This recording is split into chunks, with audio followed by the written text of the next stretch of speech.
Hey guys, welcome to my channel एना। मैं आज आपको बताने वाली हूँ मेकअप के कुछ ऐसे फ्यू स्टेप्स जिससे आपका makeup glowy dewy and subtle सा बन सकता है। जैसे आप सैलून में जाते हैं तो वो ऐसी क्या बिना टेक्निक्स अप्लाई करता है जिससे आपका बेस फटता नहीं है, ड्यूई सा रहता है एंड ऑल दैट। ठीक है, तो सबसे पहले हम देखते हैं हमारा फर्स्ट स्टेप मेकअप का। तो हमारे पास जो फर्स्ट स्टेप होता है हमारा, वो होता है हमारा क्लिनजिंग। Toning and moisturising. ठीक है, तो ये हमारा हुआ सी, टी और एम। ठीक है, C means cleaning, T means toning and M is for moisturising. ये हमारे होते हैं 3 स्टेप्स जिससे हम अपना स्टार्ट करते हैं मेकअप। ठीक है, तो हमें अब इसको इस तरह से करना है कि अगर हम क्लीनर, हम लोग फेस वॉश से भी हम कर सकते हैं, या अगर हमारे पास टाइम ना हो तो हम है ना वाइप्स जो होते हैं, चाहे आप बेबी के वाइप्स ले सकते हैं या है ना मेकअप वाइप्स ले सकते हैं। तो इससे आपकी जो स्किन है वो क्लींजिंग होती है। इससे आपकी टोनिंग, आपकी आप कोई भी है ना रोज़ वाटर ले ले, या आप है ना आप ग्लैमरस का टोनर ले ले। जो आपका ग्लैमरस का है वो भी बहुत अच्छा है। फिट मी का है ना टोनर हो गया। ये सारे जितने भी टोनर्स है, हम इसके बारे में आगे जाके बात करेंगे कि ये किस किस स्किन टाइप्स पे हम टोनर इस्तेमाल कर सकते हैं, या किन किन स्किन के लिए बहुत ज़्यादा मैंडेटरी है। मॉइस्चराइजिंग भी है ना आप कोई भी ले सकते हैं, जैसे सेटाफिल हो गया एंड ऑल दैट एंड और आप बहुत सारे मॉइस्चराइजर्स ऐसे यूज़ कर सकते हैं। ठीक है, अब हम आगे बढ़ते हैं कि आप अपनी स्किन टाइप्स को किस तरह से आप पहचान सकते हैं या किस तरह आइडेंटिफाई कर सकते हैं, है ना, कि आपकी स्किन टाइप कौन सी है। ठीक है, तो है ना सबसे पहली स्किन हमारे पास आती है ड्राई स्किन। ठीक है, तो हम ड्राई स्किन पे पहले देखते हैं कि जो हमारे पास ड्राई स्किन होती है वो ज़्यादातर ऐसी स्किन होती है जिस पे है ना आपकी पूरी स्किन आपकी पूरी ड्राई हो। ठीक है, तो आप इसके लिए आप हाइड्रेटिंग टोनर्स जो होते हैं, कि हाइड्रेटिंग स्प्रे होते हैं, आप वो ज़्यादातर यूज़ करें।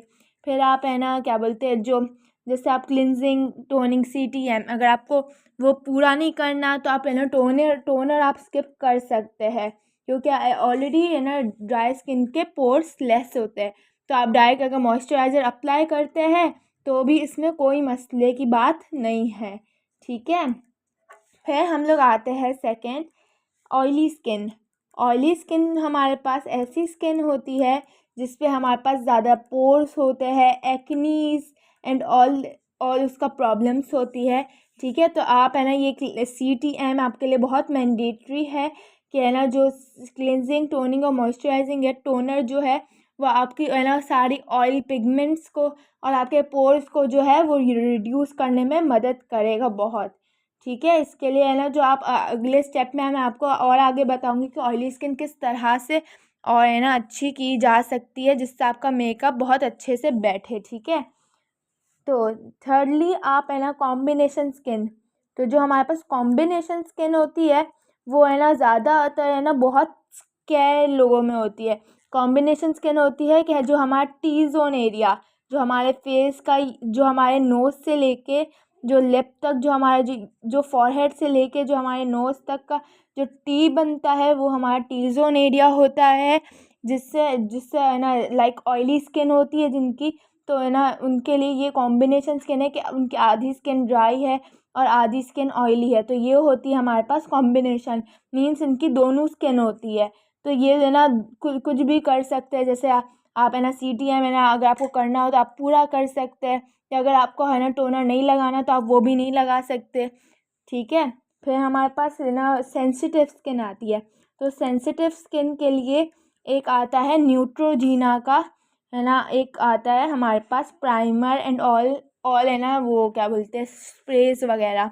तो आप वो है ना ज़्यादातर प्रेफरेबल वो है कि अगर आपको नहीं लेना या आपकी स्किन सेंसिटिव है या एलर्जी हो जाती है, एक्नीज का प्रॉब्लम है, तो सेंसिटिव स्किन के लिए न्यूट्रोजीना इज़ द बेस्ट। ठीक है, फिर हमारे पास आती है एक नॉर्मल स्किन।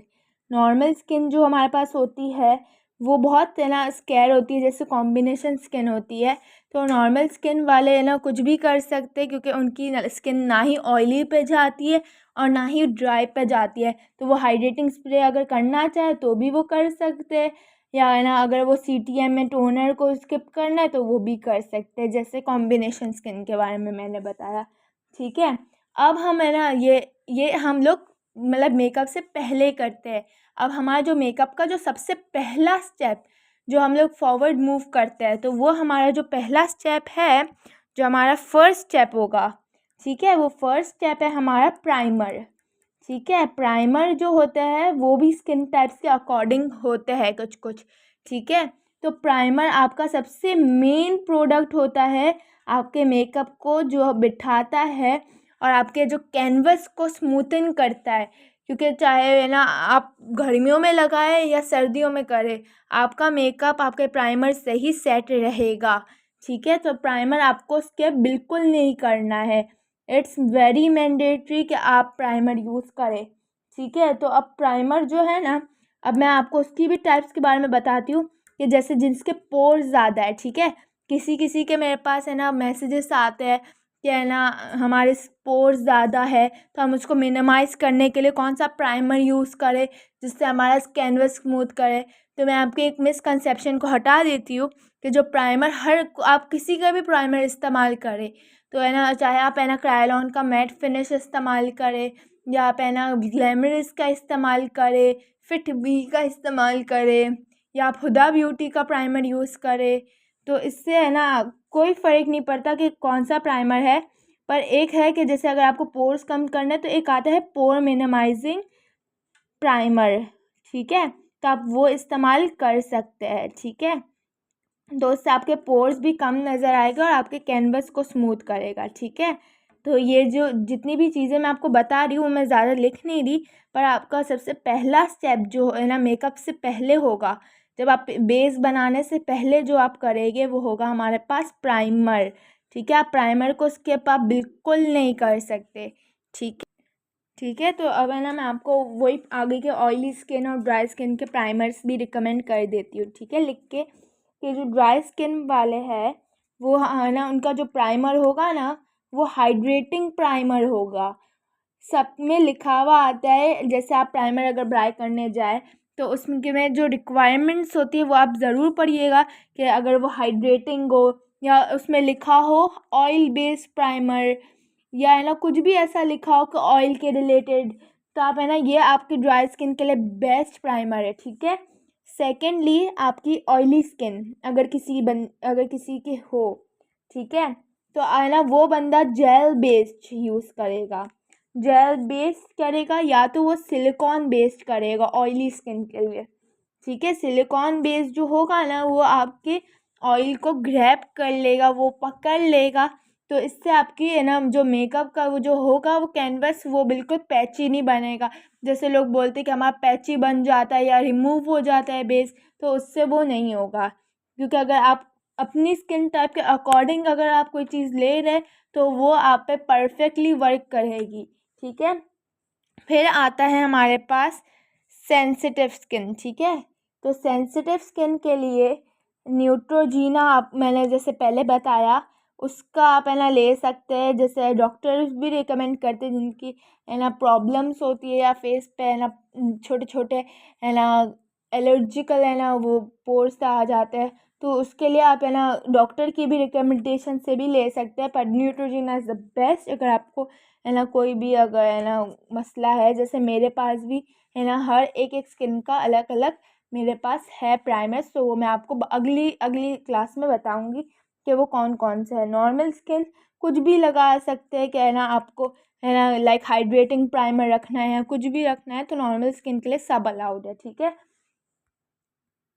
अब देखिए हमारा हमारा फर्स्ट स्टेप डन है। अब हम सेकंड स्टेप जो करेंगे ना वो हम करेंगे आपका कलर करेक्शन। ठीक है, कलर करेक्शन मीन्स कि आप अपने डार्क सर्कल्स को कैसे हाइड करेंगे या आप किस तरह से उनको छुपाएंगे कि वो नज़र ना आए कि आपकी क्या पिगमेंटेशन है, कहाँ आपकी टैनिंग हुई है, उसको भी हटा के एक वन बेस्ड फेस बनेगा आपका। ठीक है, तो है ना अब कलर करेक्शन भी बहुत सारे टाइप्स के होते हैं। ठीक है, तो वो सारे मैं आपको बताऊँगी। मैं आपको अलग अलग करके भी बताऊँगी कि जैसे अगर आपको है ना क्रीम बेस में चाहिए तो आप क्रीम बेस में किस तरह से करेंगे कलर करेक्शन। फिर आप कलर्स जैसे ना प्रो कंसीलर के आते हैं या NYX कंपनी के है ना अलग अलग कलर्स के आते हैं, तो वो किस तरह से आप करेक्शन कर सकते हो। फॉरएवर 52 के जो कलर करेक्शन वाली जो पैलेट है आप उसको किस तरह से यूज़ करेंगे, तो वो मैं सिखाऊंगी। ठीक है, तो वो सारा हम अगली क्लास में देखेंगे, पर मैं आपको बस अभी इतना थोड़ा बहुत ओवरव्यू दे रही हूँ कि है ना आपका बेस से पहले मीन्स आपका फाउंडेशन से पहले क्या चीज़ लगेगा जिससे आपके डार्क सर्कल्स पहले छुपेंगे। ठीक है, तो आपको ये चीज़ याद रखना है कि आपका फर्स्ट स्टेप जो अभी भी मैं आपको वापस रिकॉल करवा रही हूँ कि जो आपका फर्स्ट स्टेप है वह आपका है प्राइमर। CTM से पहले आप CTM कर लिया, फिर आपको प्राइमर करिएगा। ठीक है, तो प्राइमर करेंगे तो आपके पोर्स और हर चीज़ आपकी कैनवस जो है वो फ्लैटन हो जाएगा, तो आप जो भी चीज़ लगाएंगे वो बहुत अच्छे से स्मूथली लगेगा। ठीक है, सेकेंड स्टेप जो होगा ना हमारा वो हमारा है कलर करेक्शन, तो उसकी बात हम अगली क्लास में करेंगे। ठीक है, तो अगर आपको हमारा चैनल अच्छा लगा हो तो उसको प्लीज़ सब्सक्राइब कर दीजिएगा। नीचे बेल आइकन दिया है उसको भी